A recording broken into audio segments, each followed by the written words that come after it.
اللہ تعالیٰ کے عذاب کی بہت ساری الگ الگ شکلیں ہیں اور عذاب آنے کے انداز بھی الگ ہیں۔ عذاب کی شکلیں جو سنتے آئے کہ پتھروں کی بارش ہو جانا، آگ کا پھیل جانا، طوفان کا آ جانا، ہواؤں سے ہلاک ہونا، چہرے بندر کی شکل کے بن جانا، یہ ایک الگ شکل ہے عذاب کی۔ بعض صورتیں عذاب کی شکل میں اور الگ ہوتی ہیں، جیسے بھوک مری کا عام ہو جانا اللہ کا عذاب ہے، بیماریاں پھیل جانا، اور اس میں سے ایک الگ شکل یہ ہے کہ برکتوں کو اٹھ جانا، چہروں کی رونق کو ختم کر دیا جانا، روحانیت سلب کر لیا جانا، یہ بھی اللہ کے عذاب کی ایک شکل ہے۔ آنے کے جو انداز ہیں، عذاب دو قسم سے آتا ہے، کبھی انڈیویجول تنہا کوئی آدمی عذاب میں مبتلا ہو جائے، اور کبھی اجتماعی عذاب پوری قوم عذاب میں مبتلا ہو جائے۔ دو طریقے ہیں، عذاب کی شکلیں بھی میں نے بتائی اور عذاب کے آنے کے انداز دو قسم کے ہیں۔ مخصوص لوگ عذاب میں مبتلا ہو جائیں یہ بھی ہو سکتا ہے، اور کبھی اجتماعی طور پر بڑی جماعت عذاب میں مبتلا ہو جائے یہ بھی ہو سکتا ہے۔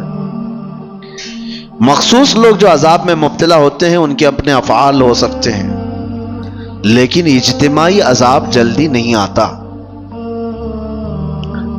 اجتماعی عذاب اللہ تبارک و تعالیٰ کا فوراً اس طرح سے نہیں آتا۔ اس کی وجوہات جو بیان کی گئی ہیں کہ اجتماعی عذاب کبھی آتا ہے کسی قوم پر، تو اس کے کارن کیا ہیں، اس کے ریزنز کیا ہیں؟ تین چیزیں بتائی گئی ہیں محدثین نے اور شارحین نے۔ پوری قوم عذاب میں مبتلا ہو جاتی ہے تو تین اسباب اس کے بڑے ہیں، بڑے کارن۔ پہلا سبب مستدرک للحاکم حدیث پاک کہ اگر قوم کے اندر سود خوری بڑھ جائے، دوسرا کارن، دوسرا سبب اگر زنا پھیل جائے، تیسرا سبب زکوٰۃ سے لوگ دور بھاگنے لگ جائیں، زکوٰۃ کی ادائیگی میں کوتاہی کریں، تو فرمایا گیا یہ تین اسباب ایسے ہیں جس سے اللہ تعالیٰ کا اجتماعی عذاب قوم پر آتا ہے، اجتماعی عذاب کے وہ لوگ شکار ہو جاتے ہیں۔ یہ تین چیزیں جب کسی قوم میں پھیلتی ہیں تو پوری قوم عذاب میں مبتلا ہو جاتی ہے۔ آج ہم دیکھ رہے ہیں کہ اجتماعی طور پر لوگ اگرچہ پتھروں کا عذاب نہیں دیکھ رہے ہوں گے، آسمان سے آگ برسنے والا عذاب نہیں دیکھ رہے ہوں گے، زمین کے پھٹ جانے اور دھس جانے کا عذاب نہیں دیکھ رہے ہوں گے، لیکن ایک عذاب تو ہم دیکھ رہے ہیں کہ ہمارے اندر سے روحانیت غائب ہو چکی ہے۔ یہ عذاب تو ہے اجتماعی عذاب کے جو لوگ شکار ہوئے ہیں۔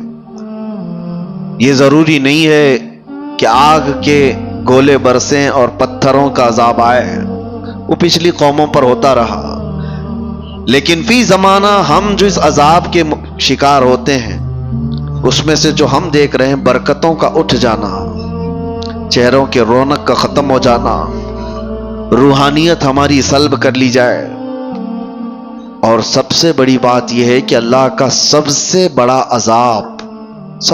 عذاب کیا ہے؟ اللہ کا سب سے بڑا عذاب یہ ہے کہ جیتے جی ایمان کی دولت چھین لی جائے۔ یہ سب سے بڑا عذاب ہے۔ موت تو ایک بار آئے گی، لیکن ایمان کے بغیر مر گیا تو آخرت میں ہمیشہ اسے دوزخ ہے، ہمیشہ کی جہنم میں جائے گا۔ وہ سب سے بڑا عذاب ہے۔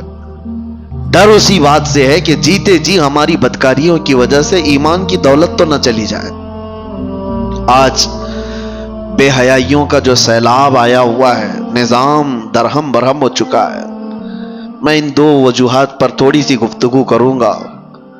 آج جمعہ میں بھی میں نے آپ سے یہ گفتگو کیا تھا کہ دل میں کانٹے چبھ رہے ہیں، کلیجہ منہ کو آتا ہے جب حالات اپنے محلوں کے اس طرح کو سننے میں آتے ہیں کہ بدکاریاں اتنی بڑھ گئی کہ بھائی اور بہن کی تمیز ختم ہو چکی ہے۔ ایک باپ اپنی بیٹی سے مسلسل 12 سال تک زنا کرتا رہا، یہ حالات ہم سنتے آ رہے ہیں، تو کیا کلیجہ منہ کو نہیں آتا؟ یہ چیزیں پیدا کہاں سے ہوتی ہیں؟ انسان اس قدر درندگی کا شکار کب بنتا ہے، ایسا حیوان کب بنتا ہے؟ مین ریزن کیا ہے؟ انسان کے سود خوری کے سلسلے میں بعد میں عرض کرتا ہوں، لیکن بے حیائی جو ہے، بدکاریاں، آپ نے کبھی محسوس نہیں کیا ہوگا کہ کتا اپنی مادہ کے ساتھ اگر جوڑا کھاتا ہے تو آپ کبھی اس کا رشتہ تھوڑی نہ پوچھتے ہیں کہ یہ بہن کے ساتھ ہے کہ ماں کے ساتھ ہے؟ ان کے ہاں کوئی نظام نہیں ہے۔ جب جانور بڑے ہو جاتے ہیں تو ماں اور بچوں کا بھی فرق ختم ہو جاتا ہے، لیکن کیا وہی چیز انسانوں میں آپ برداشت کر پائیں گے؟ اپنے معاشرے میں، اپنے محلوں میں، اپنے گھروں میں، اپنے خاندانوں میں یہ چیز برداشت کر سکتے ہیں؟ عقل سلیم کبھی برداشت نہیں کرے گی۔ لیکن ہم دیکھ رہے ہیں کہ برداشت کیے جانے کی عادت آ گئی لوگوں کو، یہ سب دیکھ کر کے ہنس کر کے گزر جاتے ہیں۔ اب تو بڑے بڑے حادثات پر آپ صرف اور صرف ایک سٹیٹس دن بھر لگائیں گے، اس کے بعد ہو گیا۔ بڑے بڑے حادثات صرف اور صرف ایک دن کی نیوز بن کر کے ختم ہو جاتے ہیں۔ یہ انسان کی درندگی یہاں تک جو آتی ہے، اس کے کچھ اسباب تو ہمیں ڈھونڈنا چاہیے کہ کیوں اس طرح سے انسان بے حیا ہو گیا۔ سب سے پہلا ریزن ہے اس کے رزق کا، اس کے کھانے کا۔ گاڑی میں جیسا پیٹرول ڈالو گے ویسی ہی گاڑی چلے گی۔ ایک ٹنکی ہے چھت پر رکھی ہوئی ہے، اس پر جیسا پانی آپ فل کرو گے، نیچے جس ٹوٹی کو بھی کھولو گے پانی وہی آئے گا جو ٹنکی میں ہوگا۔ رزق حلال اگر جسم کے اندر جاتا ہے تو اس کے اعضاء سے حلال کام ہوں گے۔ حرام رزق کا آج اتنا دور دورہ ہو گیا ہے کہ لوگوں نے اب احتیاط کرنا بھی چھوڑ دیا۔ یہ جو زبان کا چسکا ہے نا، آج مسلمانوں سے میں گفتگو کر رہا ہوں، دوسروں کو مت دیکھیں آپ کون کیا کھا رہا ہے۔ یہ زبان کی شہوت تمہیں آزاد اتنا کر گئی ہے کہ تم ہر چیز کھانے پر تیار ہو گئے۔ پہلے کے دور میں لوگ بچتے تھے، نان ویج کھانا ہے، گوشت کھانا ہے تو کتنی تحقیقیں ہوتی تھی کہ کہاں سے آیا، کس کا ہے، کون دیا ہے۔ آج کچھ بھی نہیں۔ ہمارے بچوں کے سامنے تو مسئلے بھی نہیں رہ گئے۔ جو فاسٹ فوڈ کے ایسے عادی ہو گئے، ان کو راستہ چلتے ہوئے جو بھی شاورما ملا، پیزا ملا، برگر ملا، لے کے اس کو کھانا ہی ہے۔ تمہیں پتا ہے، میں جانتا ہوں کئی ایسے لوگوں کو جو کہتے بھی ہیں کہ ہم مردہ مرغیوں کو بیچتے ہیں۔ مری ہوئی مرغیاں 10 روپے کلو میں لا کر کے اس کا وہ بنا کر کے بیچتے بھی ہیں کئی ایسے لوگ۔ اگر دوسری قوموں کے ہاں ذبیحہ کا مسئلہ ہی نہیں ہے تو وہ جو کھائیں ہمیں اس سے فرق نہیں پڑتا، لیکن تمہارے لیے رزق کا بہت فرق پڑتا ہے۔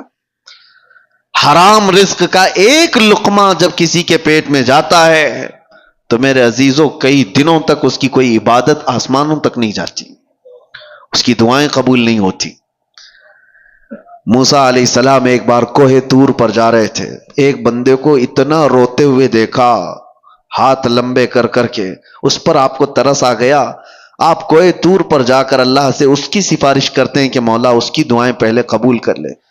رب تعالیٰ فرماتا ہے موسیٰ وہ مانگتے مانگتے مر جائے، ہاتھ پھیلاتے پھیلاتے آسمانوں تک بھی لائے، تب بھی میں اس کی دعا نہیں قبول کروں گا۔ موسیٰ علیہ السلام ڈر گئے کہ ایسا کیا گناہ کیا اس نے؟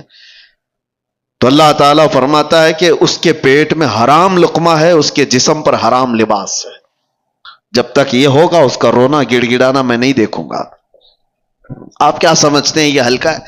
یہ چیز کے کنٹرول ختم ہو گیا ہے، جس کی وجہ سے یہ بے حیائیاں عام ہو گئیں، بدکاریاں پھیل گئیں، لوگ آج تمیز بھول گئے۔